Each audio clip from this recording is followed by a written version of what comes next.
Welcome to Telltale Books video. I'm Greg, and I'm going to continue my Manly Wade Wellman series, trying to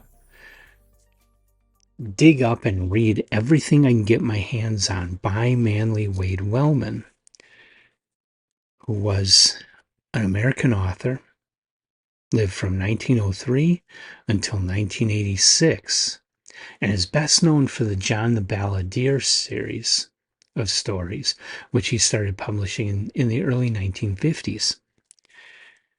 Well, he started his publishing writing career way back in 1927 with When the Lion Roared, which I have not been able to get my hands on. And in this video, I want to discuss his 8th published work, which was At the Bend of the Trail. It was published in October of 1934 in Weird Tales magazine. And it's only a short story. Now, I do not have a physical copy of any book that has a story in. There are books that it has been collected in, but they're not currently in print. And so I haven't been able to get a hold of a used copy of it yet, of any of them yet. And of course, copies of those, of the actual early Weird Tales magazine, the original magazine issue published in 1934, copies of Weird Tales from back then go for hundreds of dollars. That's a bit out of my reach. So, fortunately, you can find this, like many others, as a PDF online. And so that's how I read At the Bend of the Trail. The story involves a guy named Armstrong and a guy named Whaley, who are on an expedition into the wilds of Africa. And they're going along a path, and they come to this strange tree that has some roots going out into the path. And all the locals avoid this tree. It's just a tree, right? So I forget which one it was, Armstrong or Whaley. One of them walks up, puts his foot on the tree, and the root moves. So he backs away. They proceed down the trail, and they get into their encampment. And I'm going to stop there because I don't want to spoil the ending of the story, although you can probably see where this is going. It's Weird Tales. It's a horror story. Mostly what I've been reading so far by Wellman has been science fiction. It's been science fiction space opera. I was looking forward to this because it is a horror story and Weird Tales, and I really wanted to see what he would do with it. And I was a little underwhelmed with it, mainly because it is very short. It isn't very scary. It's atmospheric. And I mean, I guess it's as scary as most horror that was written back then. We have a little different taste for horror today. We're so used to horror stories getting so extreme that even early books by Stephen King don't really scare us anymore.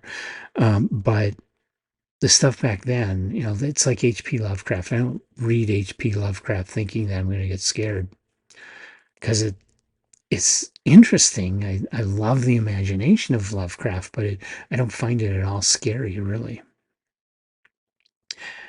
And so this really isn't any worse than most of the rest of what was published back then. People were scared, I think, a lot more easily than we are now. Like I say, because we're kind of jaded. We've had so many films and such that get so creative with how to dismember people. And they just didn't do that back then.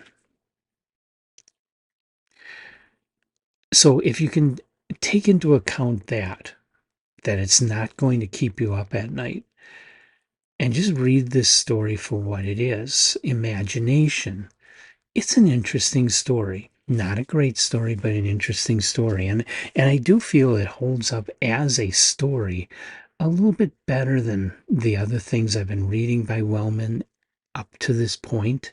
I mean, I've read some stuff that comes later on, like I read the first of the John the Balladeer stories, which is what got me started on this Wellman track. That was amazing.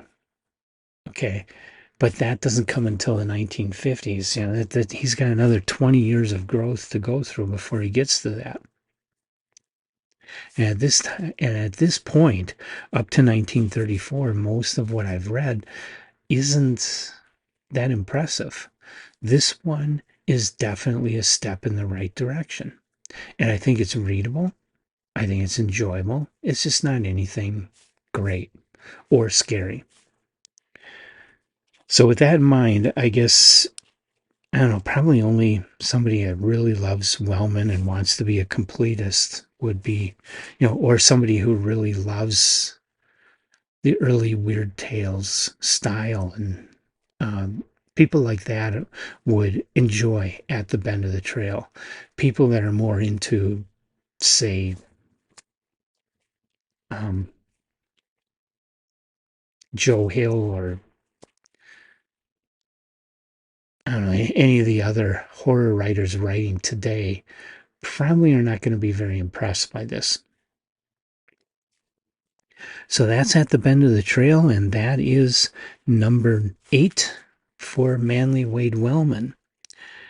Number 9 will be Outlaws on Callisto, which I'm kind of expecting is going back to the formula space opera stuff. Though it wasn't published until almost 2 years later. There's this nearly 2-year gap. There was number 7 is Rebels of the Moon. That was published in March of 1932.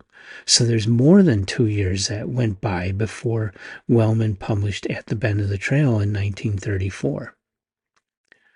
Kind of tells me there's probably missing stories, like maybe westerns or maybe mysteries that aren't very well documented online, and so I don't know about. Not sure, but the next that I know about, again, jumps all the way up to 1936, and that's Outlaws on Callisto. So, have you ever read At the Bend of the Trail? Do you have any thoughts on that story, or any other thoughts on Manly Wade Wellman that you would like to share? Please leave those in the comments section of the video for all of us to read and enjoy, and maybe even learn from if you got some knowledge that we don't have. And come on back for Outlaws on Callisto and all the other Manly Wade Wellman and all the other authors that I'm going to be covering in the future.